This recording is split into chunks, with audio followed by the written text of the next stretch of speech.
I'm going to start our old topic, or you can say yesterday or day before yesterday I taught, that is value of an annuity due. Annuity due की क्या value है? Annuity क्या होती है? जो regular payment हम लोग किसी चीज़ का करते हैं, that is known as annuity. So the concept occurs that series of cash flows occur at the end of the period. Series of cash flows और fixed amount होती है annuity की, जो हम लोग end of the period में जैसे देते हैं, जैसे rental flat. Okay. An annuity with a payment that is due immediately at the beginning of each period. Advance पे पेमेंट होती है एन्यूटी में, रेंटल में. ओके, रेंटल एग्जाम्पल है. How annuity due work? Annuity due work कैसे करते हैं? जैसे हम लोग किसी भी चीज़ का रेंटल पेमेंट करते हैं तो वो एक फिक्स पेमेंट होती है, दैट यू हैव टू पे. तो वो वर्क कैसे करती है? A due requires that payments may be made at the beginning rather than the end of the period. आपको बिगनिंग में पेमेंट करना होता है. सपोज आप रेंट पे फ्लैट लगाते हैं तो आप अपने टेनेंट्स को क्या कहते हैं? दैट यू हैव टू पे eight the beginning of the month. Suppose 5th to 10th तक आप उस महीने का पूरा एडवांस ले लेते हैं. सपोज ये अक्टूबर चल रहा है और सितंबर चल रहा है, तो आप 5th to 10th के बीच में आप अक्टूबर का पेमेंट ले लेंगे. This is a legal debt liability requiring periodic payment. ये लीगल है जिसको पीरियडिक पेमेंट चाहिए. हम लोग जैसे कह सकते हैं सेल फोन पेमेंट्स भी क्या है, लीगली करना ही है हमें. ओके, रेंटल कार हम लोग लेते हैं तो लीगल है, जो कार आप लिए उसका आपको पेमेंट करना है. जो भी आपका रेंट है that you have to fix prior, आपको पहले ही उसको फिक्स करना है. तो यही होता है एन्यूटी ड्यू. अब हम लोग आते हैं लीज पे. जो हम लोग कोई चीज़ लेते हैं that comes under the annuity due. But what is lease? That is the most important thing. हम लोग बात करते हैं लीज की. तो लीज क्या है? Property rental agreement. जो प्रॉपर्टी पे हम लोग जो रेंटल एग्रीमेंट होती है, defining the relationship between tenant and the landlord. जो किराएदार और लैंडलॉर्ड के बीच में जो रिलेशनशिप होती है, जो कॉन्ट्रैक्ट्स बनते हैं, that is known as lease. जिसमें जो वो पार्टी होता है वो अग्री करता है कि उस प्रॉपर्टी के अगेंस्ट में जिसको वो लीज पे ले रहा है वो उसको सर्टेन सम पेमेंट करेगा. That would be the periodic payment. Okay. और जो lease in exchange the lessee granted access to the property. Suppose आप अपना फ्लैट रेंट पे लगाते हैं, आप लीजी हुए, और जो आपके टेनेंट है वो क्या करेंगे, आपसे उसका कमिटमेंट होगा, कॉन्ट्रैक्ट होगा कि वो सर्टेन सम ऑफ मनी देगा, उसके बदले वो आपकी प्रॉपर्टी को यूज़ कर सकता है. एक certain some of payment for certain duration. Time निश्चित होता है लीज में. कॉन्ट्रैक्ट जो बनता है वो उसकी टाइम निश्चित होती है. फॉर 1 year, 5 year, 10 years तक लीज की कॉन्ट्रैक्ट बनती है. Okay. If fails to meet the obligation legal consequences में राइज.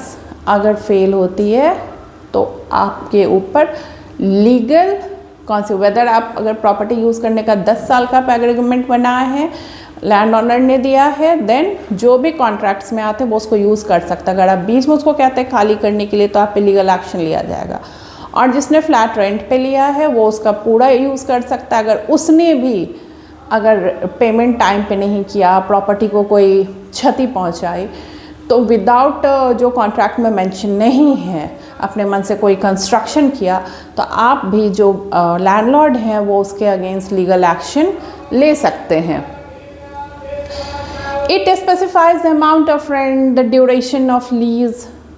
ये तो पता ही है, amount of rent and duration of lease. Responsibilities of both parties and consequences of breaching the agreement. दोनों की होती है कि आप जो एग्रीमेंट बना है उसको लेके चले. Just like residential lease. अब रेसिडेंशियल लीज में क्या क्या आता है? जनरली लीज पे जो रियल इस्टेट है ना वही आते हैं. ओके. तो अब उसमें क्या क्या आता है? आप जब लीज पे देते हैं अपनी प्रॉपर्टी को या आप कहीं कुछ लेने जाते हैं तो आपको क्या चाहिए? The property address. प्रॉपर्टी का क्या चाहिए? एड्रेस चाहिए. लैंडलॉर्ड एंड टेनेंट रिस्पॉन्सिबिलिटीज़, जो उनके कॉन्ट्रैक्ट्स होते हैं, क्या दोनों के कॉन्ट्रैक्ट्स हैं। लैंडलॉर्ड का क्या है कि that he has to give his property and hand over his property to the particular person, okay, according to contract. और उसका क्या है, पीरियडिकली पेमेंट करना है लीज में। उसके बाद आता है आपका रेंट अमाउंट आता है। रेंट अमाउंट में क्या आता है कि उसमें आपका आता है ड्यू डेट ऑफ रेंट, कब तक उसको रेंट दे देना है, ओके, और फिक्स अमाउंट क्या है रेंट का, और कितने ड्यूरेशन के लिए लीज हुआ है, ये रेंट अमाउंट में आता है। ये सारा उस पर मेंशन होना चाहिए। सिक्योरिटी डिपॉजिट, सिक्योरिटी डिपॉजिट क्या होती है, वो कुछ पैसे होते हैं जो सिक्योरिटी डिपॉजिट होती है। सपोज़ आपने उसके एसेट को कोई क्षति पहुंचाई, कोई प्रॉब्लम किया, या आप रेंट नहीं दे रहे हैं, then landlord can use that security amount. Otherwise जब जो टेनेंट होता है, जब वो छोड़ के जाता रहता है उस प्रॉपर्टी को आफ्टर 10 ईयर, जितने दिन का कॉन्ट्रैक्ट है, तो उसको फिर वो वापस करना होता है security amount. Rent due date, consequences for breach of contract. क्या आपके कॉन्ट्रैक्ट में ये भी लिखा होना चाहिए कि क्या ऐसा होगा कि कॉन्ट्रैक्ट टूट जाएगा। सपोज़ आप टाइमली पेमेंट नहीं करते हैं, या लैंडलॉर्ड ने जो उसको हैंड ओवर किया अपनी प्रॉपर्टी को, अगर हमेशा वो बार बार उसमें जाके इंटरफेयर करता है, या बहुत तरह की जो आपसी जो कॉन्ट्रैक्ट्स में होती है वो मेंशन होती है, अगर दोनों में से कोई भी उसको तोड़ता है तो ब्रीच ऑफ कॉन्ट्रैक्ट हो जाएगा। मतलब कॉन्ट्रैक्ट्स को तोड़ें और लीगल एक्शन दोनों में से कोई भी जो भी ब्रीच ऑफ कॉन्ट्रैक्ट करेगा उसमें अपोजिशन जो है वो लीगल एक्शन ले सकता है। लीज ड्यूरेशन तो पता ही है, पेट पॉलिसीज़ होती है, फिर और क्या पॉलिसीज़ होती है, सारे इंपॉर्टेंट होते हैं।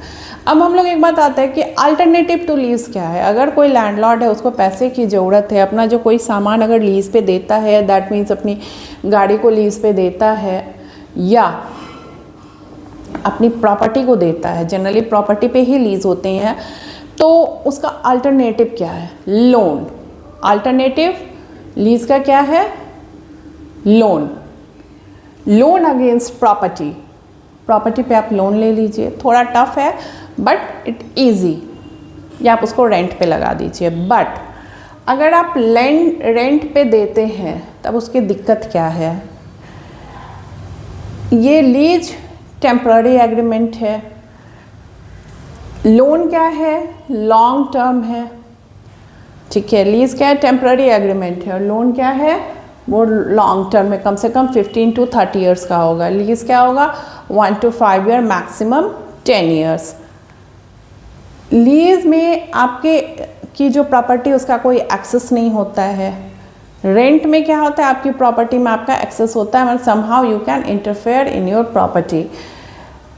लीज बेसिकली रियल एस्टेट और व्हीकल्स का होता है, और रेंट जो होता है कमर्शियल और रेसिडेंशियल प्रॉपर्टी का होता है। लीज इक्विपमेंट्स का भी हो सकता है, बट रेंट आपके इक्विपमेंट्स का नहीं हो सकता है।